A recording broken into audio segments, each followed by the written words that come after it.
For FMA 4, we, the Eduvisionaries, evaluated Group 10's educational video titled The Bound Dilemma Needs versus Wants. Our analysis focused on its educational value and alignment with key learning goals. We applied the Learning Object Review Instrument, or LORI, to assess how effectively the video promotes financial literacy among grade 7 students at PUP Laboratory High School, contributing to SDG 1 No Poverty. The video features subtitles in both English and Filipino to address language barriers. However, examples like gas and insurance may not resonate with learners from lower income backgrounds. The absence of cited sources also weakens content credibility. Learning objectives align with assessments, but mainly target lower order thinking skills like remembering and understanding. For deeper impact, tasks should also engage higher level skills like evaluating and empathizing with those in poverty. Financial advice must consider student realities.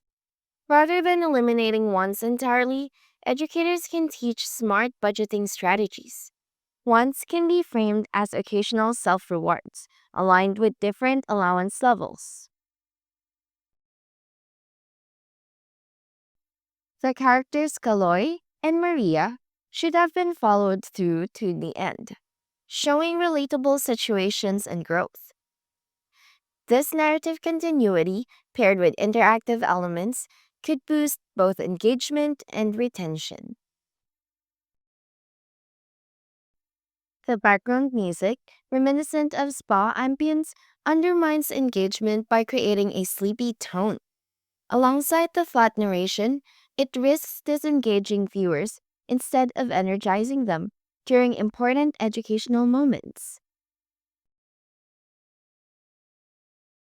We recommend replacing the music with a neutral tone or more upbeat track, or removing it altogether as it fits the scene. Every audio element should serve to support, not distract the audience from the message. For younger audiences, audio is crucial. Using livelier background music and varying vocal tone can help in pacing the audience to maintain attention.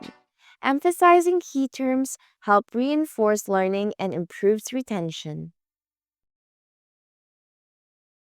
The video uses a clean, linear layout familiar to YouTube users. However, it lacks interactive features like chapter markers, clickable sections, or accessibility tools, which are essential for deeper usability. Ease of viewing doesn't guarantee accessibility. Adding audio descriptions, chapters, or keyboard navigation would enhance inclusivity and better meet Lori's usability criteria. Bilingual subtitles are a strong point, but accessibility also involves visual design like font size, contrast, and visual hierarchy. These elements ensure that all learners, including those with disabilities, can engage with the content. While terms like baon and lakas ng loob are explained, they may still confuse non-local audiences. Expanding or adapting the content could make it suitable for a broader, even more advanced student base. The video is hosted on YouTube so it can meet SCORM standards. SCORM tracks learner progress within formal modules, something YouTube doesn't support, limiting its use in structured e-learning environments. YouTube also limits control over W3C accessibility features. These include compliance with web content accessibility guidelines, which aim to make content usable for all, including those with disabilities. Although YouTube isn't a full fledged learning platform, it can be effective when used critically. Educators must be mindful of its constraints and thoughtfully curate content to maximize learning outcomes. The Baon Dilemma supports SDG 1 by helping learners recognize the value of managing their allowances. With future enhancements, it could be more robustly equip students with lifelong financial literacy skills. The animation is clear and visually appealing. However, weak background audio and monotonous narration compromise its impact.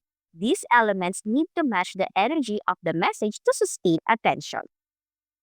To evaluate the video's impact, integrate more dynamic music that fits the mood and pace. A more expressive narrator can make the material more memorable, especially for younger audiences. In conclusion, the Baon Dilemma shows promise as an educational tool.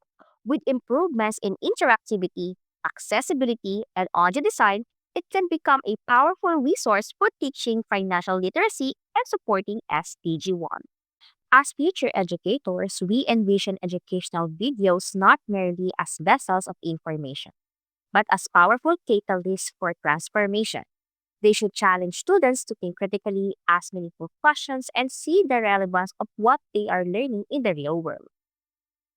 A video like The Bound Dilemma has the potential to spark conversations, not just about money, but about values, priorities, and decision making in everyday life.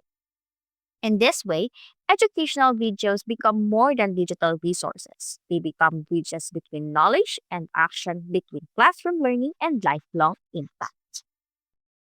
That concludes the end of our Learning Object Review Instrument for Group 10's FMA 4. Thank you for listening.